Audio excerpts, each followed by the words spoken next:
ज्ञानोबरायांच्या दरबारात आहोत आणि आपलं खूप मोठं भाग्य आहे बरं का.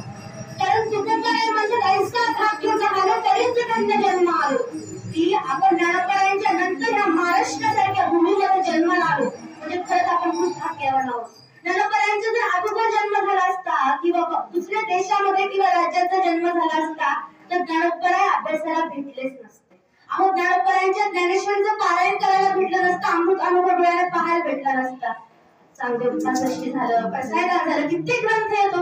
आज तुमच्या आमच्या हातामध्ये त्या खांद्यावर विना मुखामध्ये नामच मृदंगाची थाप आणि आपण जे हरिपाठामध्ये पावले खेळतो ना त्या सगळ्याचं सौभाग्य आपल्याला कोणामुळे मिळालंय तर ज्ञानोबरायांमुळे मिळालं. अशी ज्ञानोबराय आहेत महाराज. ज्ञानोबरायांचं काय वर्णन करावं. ते ज्ञानोबराय ते आहेत जिने अवघ्या 16व्या वर्षी 9034 ओव्यांची ज्ञानेश्वरी आपल्याला दान दिली. ज्ञानोबराय ते आहेत ज्यांनी मुख्य रेड्याला बोलवलं. ज्ञानोबराय ते आहेत जिने निर्जीव भिंतीला चलवलं. अहो ज्ञानोबराय कोण आहेत जिने अवघ्या 21व्या वर्षी संजीवन समाधी घेतली आणि ह्या ज्ञानोबरायांची संजीवन समाधी कुठे आहे त्या आळंदीमध्ये. आपण जर विचार केला तर आळंदी अशी एकमेव भूमी आहे की ज्या भूमीमध्ये सगळ्या गोष्टींचं एकत्रित सम्मिलित दर्शन आपल्याला घेता येतं आणि तेही अलौकिक बरं का. कसं वारकरी संप्रदायाने 5 तत्व स्वीकारली. कोणती कोणती. तीर्थ, क्षेत्र, देवता, संत आणि साधना उपासना. आणि या 5ही तत्वाचं माहेर घर म्हणजे हे अलंकापुरी सांगितले बरं का. आता आपण जर तीर्थाचा विचार केला तर किती सुंदर तीर्थ आहे. हे दक्षिण वाहिनी इंद्रायणीसी स्नान घडता आळंदीशी कोटी तीर्थ प्रयागिकाशी प्रसन्न होती हरिहर. किती सुंदर तीर्थ आहे. अहो इथं तीर्थ म्हणजे नुसतं बिस्तरीतलं पाणी नाही बरं का. तीर्थ नाही भेटते आपल्याला, पाणी नाही भेटत बिस्तरीतलं. ज्ञानोबरायांची ओवी आपण परवाच पारायणामध्ये म्हणली काय. स्वच्छ शिकडे सुगंधे जलविता सुखप्रते परी पवित्रते संबंधित तीर्थांना पाण्याच्या अपेक्षामध्ये लोक 3 कारणाने जातात. कोणती कोणती. जे पाणी प्यायला नदीवर जातात त्यांना वाटतं पाणी स्वच्छ असलं पाहिजे, दुसरी अपेक्षा असते थंड असलं पाहिजे. आणि जे लोक फिरायला जातात त्यांना वाटतं पाणी सुगंधी असलं पाहिजे. अहो वैकुंठ वाक्य प्रांतात सुगंधी फुलं बाबांचं वाक्य लोक अजूनही उदाहरणामध्ये देतात. ते म्हणायचे इतर ठिकाणचं सोडा पुळा या आळंदीमध्ये पाणी नाही वाहत तिथं साक्षात अमृत वाहत. अमृत असं का म्हटलेलं असावं. कारण ती लाडकी बाई आदिशक्ती मुक्ताबाई आपल्या 3ही भावंडाला ज्या इंद्रायणीमध्ये स्नानाला घेऊन जाते, ज्या इंद्रायणीमध्ये स्नानाला घेऊन जाते मग त्या इंद्रायणीमध्ये साधं पाणी वाहत असेल का तर नाही महाराज. तिथे प्रत्यक्ष अमृत वाहत. अमृत. आणि एकदा का त्या अमृताचा एक जरी थेंब मानवी नरदेहाला लागला आपल्या ह्या देहाला लागला ना तर माणूस अमर झाल्याशिवाय राहणार नाही. बरं एखादं म्हणलं बाई सकाळी थंडी वाजली इंद्रायणी स्नानाला जाते येणं झालं बरं का तरी आंघोळ करावं लागली मस्त गरम पाण्याची पण सोय. तर मग काय तुकोबराय म्हणतात वाचे वदता इंद्रायणी यम वंदितो चरण्यावर फक्त इंद्रायणी इंद्रायणी इंद्रायणी इंद्रायणी इतकं जरी म्हणलं ना तर काय केलंय. यम वंदितो चरणी असं हे तीर्थ असं हे स्नान कुठं सांगितलं तर ह्या आळंदीमध्ये सांगितलंय महाराज. अहो इथे एक तीर्थ भेटणार कोटी तीर्थ प्रयागिकाशी प्रसन्न होते हरिहर. हे वर्णन पटलं नाही फक्त इंद्रायणी इंद्रायणी मला माणसाचं भलं झाल्याशिवाय राहणार नाही. अहो इंद्रायणी असं एकमेव तीर्थ आहे ज्याच्या स्नानानं हर सुद्धा प्रसन्न झालाय आणि मन सुद्धा प्रसन्न झालेला आहे. हे झालं पहिलं तत्व. आता आपण जर दुसऱ्या तत्वाचा म्हणजे क्षेत्राचा विचार केला तर काय क्षेत्र आहे महाराज. संतांनी सांगून गेलेत आळंदी हे गाव पुण्यभूमी ठाव दैवताचे नाव सिद्धेश्वर. आता आपण जर विचार केला तर आळंदी भूमी पुण्याची भूमी आहे बरं का. इथे पाप करून चालत नाही. महाराज म्हणतात ना जगाच्या पाठीवर तुम्ही कोणतं पण पाप करत पाप धुण्याची ताकद आहे आळंदीमध्ये बरं का. कारण ही आळंदी पुण्याची भूमी आहे बाबांनो. इथं पाप करून चालत नाही तर पुण्यच करावं लागतं बरं का. हे आहे क्षेत्र. तीर्थ झालं क्षेत्र झालं. आपण जर देवताचा विचार केला तर शिवपीठ हे जुनाट जुगादीचे नाणे. अहो महाराज म्हणतात आळंदीला ज्ञानोबरायांच्या अगोदरपासून प्राधान्य आहे बरं का. कसं आपण जर ज्ञानोबरायांच्या वडिलांचं म्हणजे विठ्ठलपंतांचं जर चारित्र्य वाचलं तर विठ्ठलपंतांचं पहिलं नाव होतं वेद मातृ. का बरं. कारण की 12 वर्ष गायत्री मातेच्या पुरश्रवणाने गोदावरी मातेच्या पुरश्रवणाने झालेलं बालक असं कोणाला वाटायचं तर विठ्ठलपंताच्या म्हणजे वेदमातृ त्यांचं नाव दुःखे ठेवण्यात आलं त्यांच्या आईला म्हणजे ज्ञानोबरायांच्या आजीला गिराबाईला. गिराबाईला विठ्ठलपंतांचं नाव ठेवलं वेदमातृ. म्हणजे तुझ्या बालकाचं तुझ्या पुत्राचं नाव वेदमातृ ठेवलं. आता तो काय वेदाचा प्रसाद आहे का. तो काय गायत्री मातेचा प्रसाद आहे का. तो साक्षात विठ्ठलाचा प्रसाद आहे विठ्ठलाचा. मग त्याचं नाव बदलून काय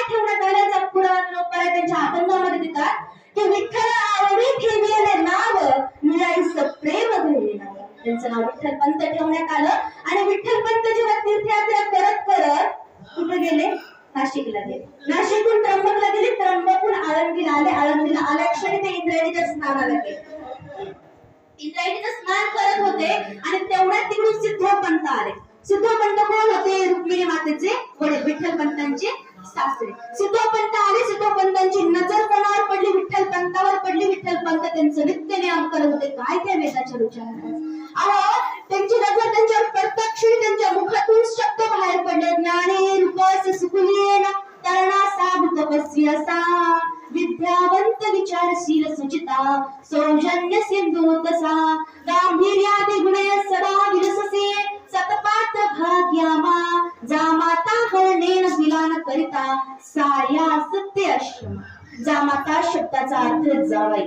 काय सुंदर वर्णन, किती सुंदर शब्दात केलं. महाज्ञानी रूपस सुकुलीन तरणा साधू तपस्वी असा. काय नाव तुमचं? माझ्या आईला विठ्ठल पंत असं नाव ठेवलं. कोणी विचारलं? कोणाला? सिद्धोपंतांनी विठ्ठल पंताला. सिद्धोपंत म्हणतात तुम्ही आमच्या घरी जा. काय काम आहे तुमच्या घरी? विठ्ठल पंत सिद्धोपंताला म्हणतात, अरे बाबा माझी इच्छा आहे तू माझ्या घरी यावी, कारण भक्ती आणि ज्ञान वैराग्य आवडी वसती घडी तुझ्या अंगी. तुझ्या अंगात साक्षात भक्ती ज्ञान वैराग्य ओत पोत वाहते. माझी इच्छा आहे तू माझ्या घरी यावी. तरी सुद्धा विठ्ठल पंत सहजासहजी गेले नाही का? विठ्ठल पंत म्हणतात हे बघा बाबा, माझा अजून 4-5 दिवस आळंदीमध्ये मुक्काम आहे, मी येतो तुमच्या घरी. रात्री सिद्धेश्वर भगवंताने सिद्धोपंतांच्या स्वप्नात, सिद्धेश्वर भगवंताने स्वतः सिद्धोपंतांच्या स्वप्नात येऊन दर्शन दिलं. साक्षात सिद्धेश्वर भगवंताचं सिद्धोपंतांनी स्वप्नात दर्शन घेतलं. देवाला विचारलं, देवा काय आत नाही सांगा. देव म्हणले, हे बघ बाबा तुझी जी पोरगी आहे ना ती त्याला देऊन टाक. का बरं?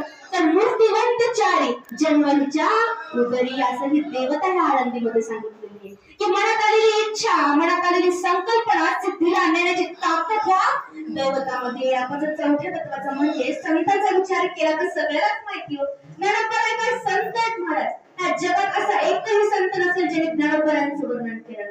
जगात असं एकही संत नाही. प्रत्येक संतांनी ज्ञानोबरायांना माझं म्हणलंय. महाविष्णूचा अवतार सखा माझा ज्ञानेश्वर. कोण म्हणलं? जनाबाई म्हणल्या, कृपाळू उदार सखा माझा ज्ञानेश्वर. प्रत्येक संतांनी ज्ञानोबरायांना माझं म्हणलंय. ज्ञानोबराय अशी संत आहेत महाराज की त्यांचं वर्णन प्रत्येक संतांनी केलं. पण सगळ्या संतांच्या वर्णनामध्ये नामदेवरायांचं वर्णन थोडं जास्तच गोड आहे. का?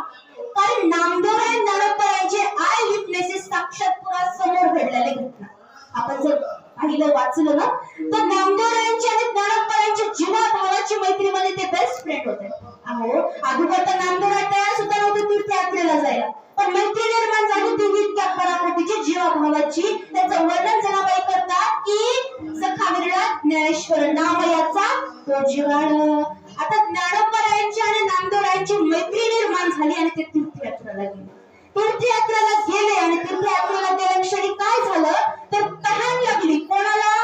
ज्ञानोबरायांना. ज्ञानोबरायांना तहान लागली. ज्ञानोबराने तहान लागल्याबरोबर काय केलं आपल्या सर्वांना माहिती, एक कूप होती म्हणजे एक विहीर होती छोटीशी, त्यांच्या विद्येद्वारे त्यांनी पाणी प्राशन केलं.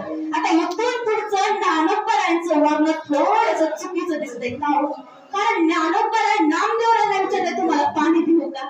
आता तुमच्या सोबत चालतंय, तुम्ही जितका चालला तितकं तेही चालतंय, जितकं तुम्हाला ऊन लागतं तितकं त्यांनाही ऊन लागतंय. मग तुम्हाला तहान लागली म्हणजे त्या काही लागलीच असेल ना, पण पाणी देऊ का? हे विचारलं क्षणी नामदेव मुळाने हाक मारले त्या पंढरीनाथाला. आणि काय घडलं? तेव्हा घोड्याने तो दिवस सांगितला आणि कलपांती खळवला सिंधू जैसा. जर समुद्र खळवळतो ना तसं तो खूप खळवळला आणि साक्षात गंगा माताच नामदेवरायांची तहान भागवायला तिथं आली. आणि मग नंतर हे सगळं दृश्य कोणी पाहिलं? ज्ञानोबरायांनी त्यांच्या डोळ्याला पाहिलं आणि त्याच्यानंतर ज्ञानोबरायांनी ठरवलेलं असावं की ह्या जगाला, या जगताला ज्ञानाच्या योगाच्या प्रवाहात ज्ञानात मजा नाही महाराज. आपल्याला काय करायचंय?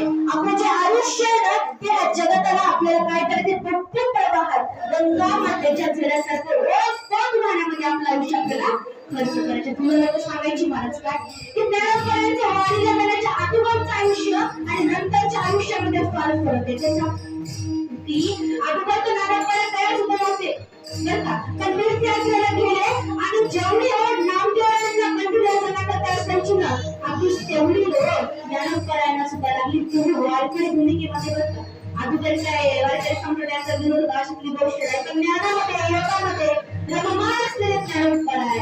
आणि मग नंतर त्यांनी की जीवा भावाची भक्ती केली, इतकं प्रेम त्यांचं झालं, माझ्या जीवाची आवडी पंढरपूर नीलगिरी पांडुरंगी मन रंगले. आता पांडुरंगी मन रंगलेच होते तर म्हणायची काय गरज होती. पण मी माझ्या खांद्यावरच पताका घेऊन आणि वारीला जाईल. भूमिका तीर्थयात्रेत निर्माण झाली. एवढा उपकार आपल्याला ज्ञानोबरायांचे, कारण की ज्ञानोबरांमुळे आपण दिसते.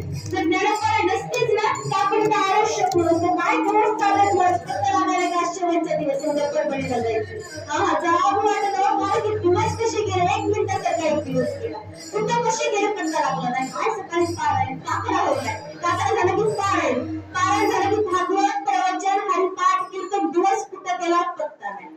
आता शेवटचा दिवस आला, उद्या आपल्याला परभणीला जायचंय. आता गेल्यावर 10-15 दिवस तर करमतच नाही, सगळ्यांचीच आहे बरं का, आम्हीच म्हणून नाही. वारीला आल्यावर पण तीच गोष्ट, वारीला माझ्या मम्मीचे तर फार गप्पा चालू असतात. मम्मी वारीला असं झालं, पुढच्या वर्षी असं करायचं, आता आपण असं केलं, चालूच राहते. म्हणजे हे दिवस कसे आनंदाचे, हे जे आनंद असतो तो गगनात मावत नाही. आता ज्ञानोबा शेठ महाराज ज्ञानोबा म्हणतात माझा हृदय सद्गुरू. म्हणजे काय हो, तर माझ्या हृदयामध्ये मी माझ्या गुरु माऊलींना ठेवलेलं आहे. तसं आपण पण आपल्या हृदयामध्ये आपल्या गुरु माऊलींना ठेवायचं. नुसतं ठेवायचं नाही तर आपल्या हृदयामध्ये गुरु माऊलींना ठेवून त्यांच्यावर आपला पूर्ण भाव विश्वास आणि श्रद्धा ठेवायची. आणि आपण जर आपल्या गुरु माऊलींवर पूर्ण भाव विश्वास आणि श्रद्धा ठेवला ना, त्या संसार रूपी भवसागरातून ते आपल्या तरुण नेल्याशिवाय राहणार नाही. कसं असतं ना, खूप सुंदर दृष्टांत ते सांगते.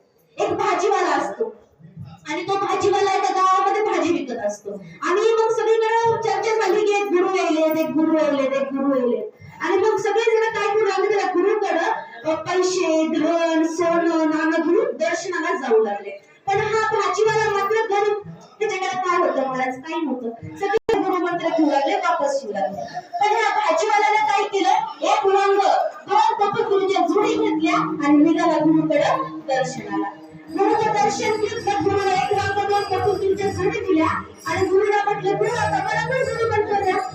गुरुला असं वाटलं ना, साधूला असं वाटलं ना की बाबा मी एवढा मोठा साधू संतोय आणि मला पैसे द्यायचे, सोनं द्यायचं, नाणं द्यायचं सोडून हे भाजी देतात, हे काय गुरु मंत्र देऊ का. हा त्याला म्हणलं मंत्र तुला काय द्यायचा, तर एक वांग 2 कोथिंबिरीच्या जोडी. पण तो भाजीवाला मात्र फार कलाकार दिसतो होता बरं का. म्हणजे कसं म्हणजे तिथे चिंतन ते चालू असायचं 24 तास, एक वांग 2 कोथिंबिरीच्या जोडी, एक वांग 2 कोथिंबिरीच्या जोडी. आणि मग काय झालं, तर बरेच दिवसानंतर तेच गुरु त्याच गावामध्ये परत आले.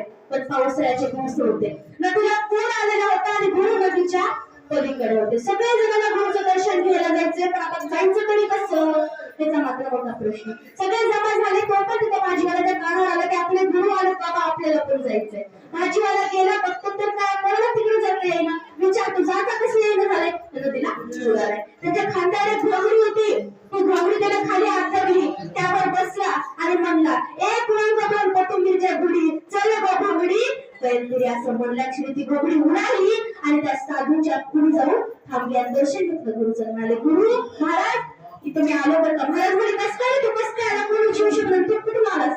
महाराज तुमच्याच गुरु मंत्राला मी इथपर्यंत आलेलो आहे. आता मला सांगा, त्या गुरुनं काही साधून काय त्या खरं मंत्र दिलता का नाही, पण त्याने त्याच्या गुरुवर आपला पूर्ण भाव विश्वास आणि श्रद्धा ठेवली म्हणून तो तिथपर्यंत पोहोचलाय. तसं आपण पण आपल्या गुरुवर आपला पूर्ण भाव विश्वास आणि श्रद्धा ठेवली ना, त्या संसार मुखी भवसागरातून आपण एक ना एक दिवस तरुण गेल्याशिवाय राहणार नाही. आता ज्ञानोबा काय विचारत नाही, ज्ञानोबा अशी संत आहे की ज्ञानोबाने प्रत्येक गोष्ट कशी केली आहे तर मस्त केलेली आहे. ज्ञानोबा म्हणतात की माझा हृदय सद्गुरू त्याने तारिला हा संसार पूर्ण, म्हणून विशेषात त्या गुरु विवेकावर.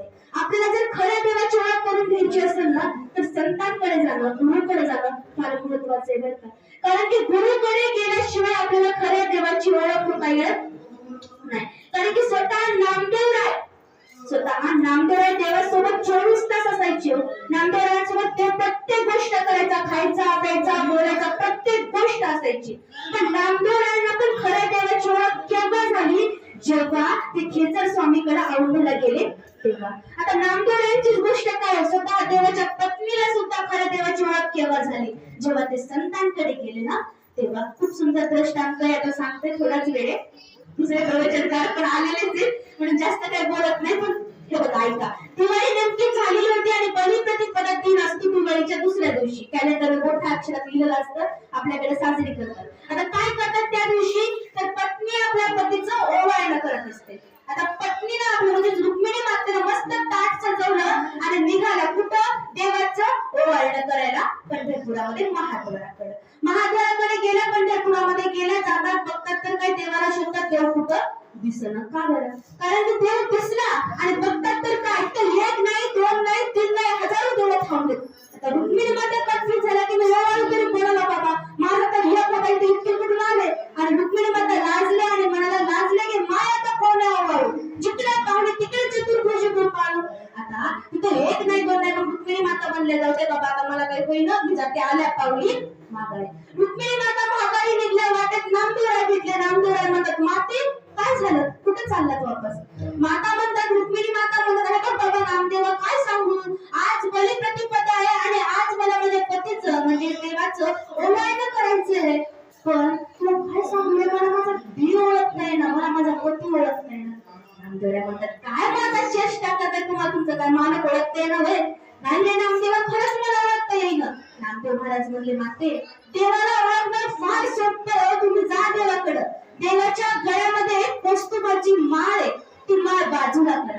ती माळ बाजूला केल्यानंतर एका साधूने तुमच्या देवाच्या छातीवर जोरात लाथ मारली होती, त्याची खून, त्याचे निशाण देव अजूनही भूषणाला धुवून मिरवतोय. ती खून दिसली म्हणजे तो तुमचा देव आहे, ते तुमचा मालक आहे. रुक्मिणी माता गेल्या, बघतात तर काय आहे का खून, नाही चला व्हा बाजूला, आहे का खून, नाही चला व्हा बाजूला. खून दिसली आणि ओवाळणं केलं. देवाला म्हणतात, मात देवा तुम्ही आमची परीक्षा घेतली. रुक्मिणी माता म्हणतात, तुम्ही जरी परीक्षा घेतली तरी मी पास झाले बरं का. देव बाई नामदेवरायाने पास केला म्हणून पास झाली, एवढी वापस झाली. आता देवाला म्हणजे देवाच्या पत्नीला पण खऱ्या देवाची ओळख केव्हा झाली, जेव्हा ते संतांकडे गेले, नामदेवरायांकडे गेले, तेव्हा विष्णुदास नामायाने डावी आली खून. आपल्याला खऱ्या देवाची ओळख करायची असेल तर संतांकडे जाणं फार गरजेचं आहे. तर आता काय भजनताई सद्गुरु तेने तारिलो हा संसार गुरु म्हणेन विशेषात्या गुरु विवेकावरी. मी सत्य आहे आणि माझ्या विरुद्ध सगळं असत्य आहे असा ज्याचा मनाचा निश्चय तोच म्हणजे विवेक आहे. मला काही प्रवचनाची सवय नाही, मला उभ्या टाकून कीर्तन आता हळूहळू करायची सवय, बसल्या जागेचीच तरी वेळ आता उभ्या टाकावून जास्त बोला. पण आपल्याकडे वेळ नाही, वेळाची मर्यादा आहे. खूप जणांचे प्रवचन कीर्तन राहिले. अवधूत चिंतन श्री गुरुदेव दत्त सच्चिदानंद सद्गुरुनाथ महाराज की जय. सद्गुरु महावीर महाराज की जय. सद्गुरु बालासाहेब महाराज की जय. सब संतन की जय.